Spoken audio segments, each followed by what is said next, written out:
So welcome. We're going to look at what happens and how to work with the pond dipping box that you can borrow from the Saskatoon Zoo Society.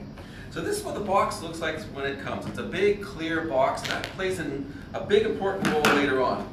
Inside the box is everything you need for your class to go dipping.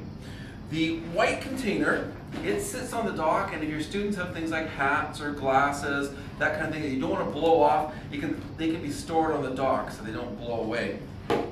One of the most important pieces of equipment for pond dipping is, of course, the net. And then if you look at the net, each net has a wrist strap on it, and that wrist strap goes around your student's wrist so that when they're pond dipping, they won't drop the nets into the water. The next most important piece of equipment is your scientific specimen container, and each student gets a scientific specimen container. These are just used, recycled cottage cheese margarine containers, and they're really nice because they've got a white bottom, which is a great contrast so you can see the critters you're looking at.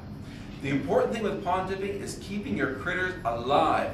So before we start even dipping, we're going to fill these containers halfway full of water. So we'll go out to the pond, we'll get some water into our containers, and then each student will get a container and a net and go off and do their own discoveries.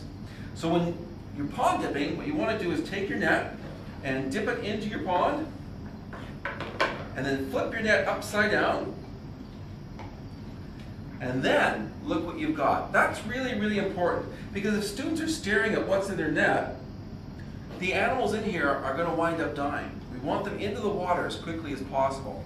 So each student will make their own discoveries in their super scientific specimen container.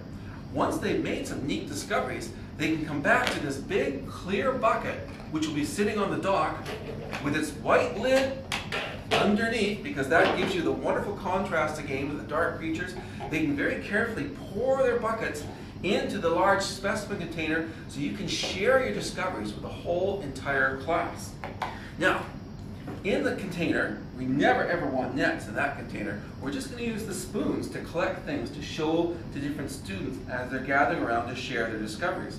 There's also some magnifying equipment in the kits, and you can just take the lid off, you can scoop up some critters into the lid, put the lid on, and then the students can look into the magnifying scope at the bottom to see what animals they've discovered up close and personal.